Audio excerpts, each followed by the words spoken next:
Hi, welcome to Good With Money Interviews. I'm Becky and I'm here today with Bruce Davis, who is the co-founder and managing director of Abundance Investments.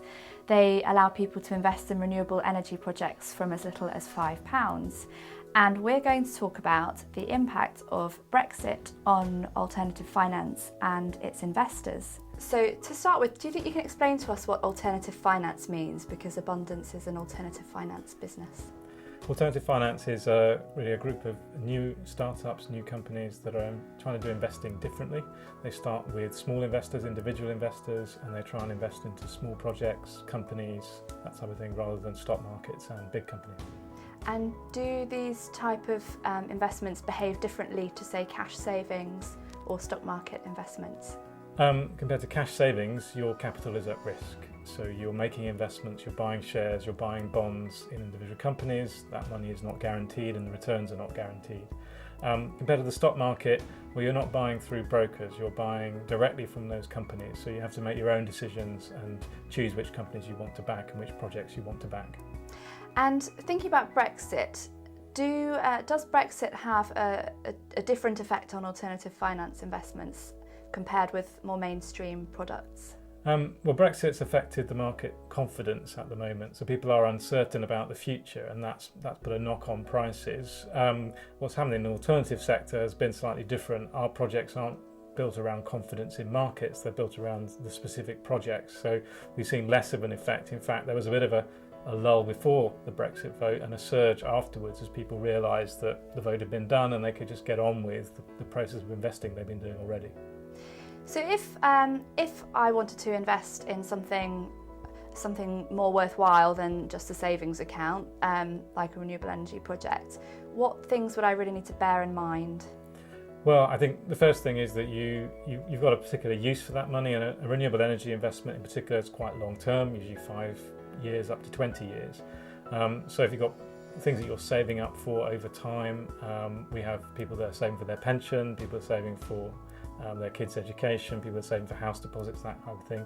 And you also got to think about that you won't necessarily be able to get access to that money immediately. So a cash deposit, you can obviously take that money out whenever you need it. With an investment, normally you get that money returned over the life of the investment, or you can sell it, but you're not guaranteed how quickly you'll be able to get the money back. Okay, and with investing in renewable energy in a post-Brexit world where we're not really sure what policies are going to change, are there any risks to policies, and will that affect the projects or the returns? Well, in renewable energy, we've dealt with policy uncertainty for about 5 years. So in a way, Brexit doesn't add a great deal to that uncertainty. I think we still need clarity about where the government feels renewable energy fits into the overall industrial strategy that it says it wants to create. So we're really waiting to see how the government is going to give signals to the market about what it should invest into. But overall, it doesn't affect the projects. What it affects is the type of projects that come through, the pipeline of projects that we get. The projects themselves, once they're built and operational, then they succeed or fail based on the amount of money they create from generating the energy. And that's very much a discrete risk for each project. What type of returns can people expect? Well, across the different projects that we have, there's a range of returns from about 6% IRR, which is a way of thinking about your return over the long time, in that case up to 20 years, to 9% on our wind projects. But the average return is somewhere around 7.5%, and all our projects at the moment over the last 3 years have been just slightly above the target expected rate of return for those projects. And what type of people invest in your projects that you have on the platform?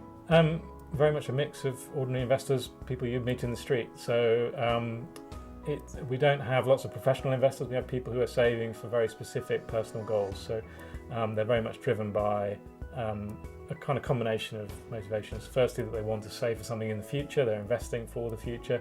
But with that mindset, they also want to do something good for that future generation in terms of the projects that they back.